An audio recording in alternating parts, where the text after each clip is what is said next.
एक आदमी भाग रहा था, पैर से उन्हें गिराया गया। यहाँ एक आदमी माफ़ी मांग रहा है। यहाँ कील ठोका गया है।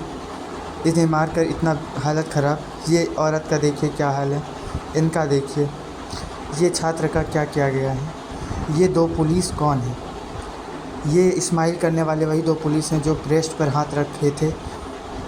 ये डंडा हो रहे हैं, ये छाती पर चढ़ के उन्हें मार रहे हैं और उनके ब्रेस्ट तक दिख रहे हैं। देखिए इनका ब्रेस्ट तक। हेलो दोस्तों, आपका स्वागत है लेट्स गो इन डीप पर। जंतर मंतर में हो रहे प्रोटेस्ट का जब इतिहास लिखा जाएगा तो क्या खूब लिखा जाएगा कि हमारे देश के प्रधानमंत्री ने जो कहा था कि मैं फकीर हूं, झोला लेकर कहीं निकल पड़ूंगा, तो 56 इंची का सीना लेकर हमारे मोदी जी संसद भवन छोड़कर कहीं जा रहे थे।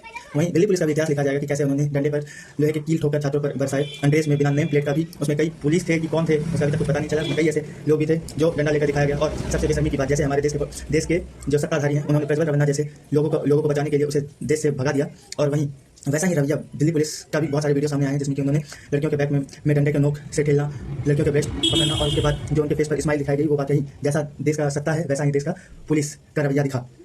और इनके बाद मैं ये पूछना चाहता हूँ कि मानता हूँ कि 99% उस प्रोटेस्ट में गलत है, ठीक है, लेकिन अगर 1% भी उस प्रोटेस्ट में सही लोग हैं तो क्या उस 1% लोगों का मांग पूरी नहीं होनी चाहिए? और क्या ही गलत माना। आज बिहार पुलिस का मेंस पेपर लीक हुआ, इन पे कई सारे लोग जो के छात्र थे उनका डिमांड था कि री एग्जाम नहीं हुआ, नीट हो गया। बीपीएससी का वीडियो डायरेक्ट सामने वायरल हुआ था।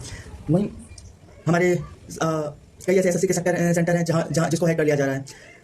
क्या इन सब का जवाब दे हर सेक्टर के बड़े बड़े अधिकारी से ले पाएंगे? क्या नहीं, उनसे ले पाएंगे जो ये सारा अधिकारी जिसके अंदर आता है। तो ये सारा अधिकारी एजुकेशन मिनिस्टर के अंदर आ रही है, तो एजुकेशन मिनिस्टर का जवाब दे। अगर नहीं दे रहे हैं तो वो त्यागपत्र दे। और वैसे भी हमारे देश की सरकार नाकाम हो चुकी है, क्योंकि आप भी जानते होंगे कि हमारे देश की जो करेंसी होती है वो सोने के वैल्यू के आधार पर छापे जाते हैं, बनाए जाते हैं और गिराए और बढ़ाए जाते हैं। जैसे मुद्रास्फीति, मुद्रास्फीति, ये सब भी आप इकोनॉमिक्स में पढ़े हों। तो वही देखिए कि महज 1.5 साल में 70 से 1.5 लाख रुपए सोना का कीमत जा चुका है। और हमारे देश की मीडिया क्या कहती है कि भारत का करेंसी नहीं गिरा है, डॉलर का वैल्यू बढ़ा है। भाई पढ़ लिख लेते समझ में आ जाता।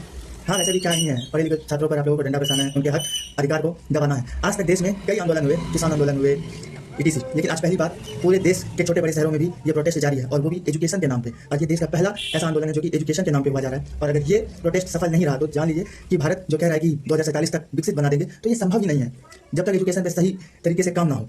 जब जिस देश का एजुकेशन सिस्टम खत्म हो चुका है, जर्जर हो चुका है, उस देश में कभी विकसित हो ही नहीं सकता है, विकासशील ही रह जाएगा। और वहीं लास्ट एक सवाल मैं छोड़कर जाता हूँ।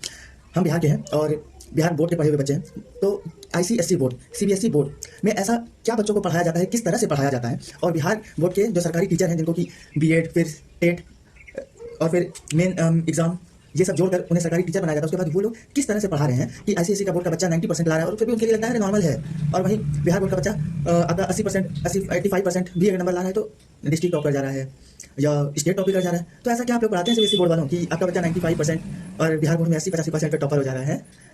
तो प्रोटेस्ट का जो मांग है उसे पूरा करो। और वहीं ये वन नेशन वन एजुकेशन जो है इनको भी जारी करवाए। और ये जो एजुकेशन के नाम पे प्रोटेस्ट हो रहा है उसका ये दो हल निकल के आए। तो बहुत बहुत धन्यवाद कि हमारे देश के जो जनता है वो हम छात्रों के लिए, एजुकेशन के लिए सामने आ रहे हैं और हम लोगों को बल दे रहे हैं। जय हिंद, जय भारत। लोगों ने कांग्रेस मुक्त भारत करते करते एक ऐसे लोगों के हाथ में देश दे दिया कि मुझे लगता है कि छोड़ो कांग्रेस को, मैं क्या ही कहूँ, देश गुलाम ही रहता तो सही रहता। क्योंकि देश में जब अंग्रेज थे ना तो सिर्फ अमीर लोग जो थे वो लोग ज़्यादा त्राहिमाम किए हुए थे, कुछ किसान किए हुए थे।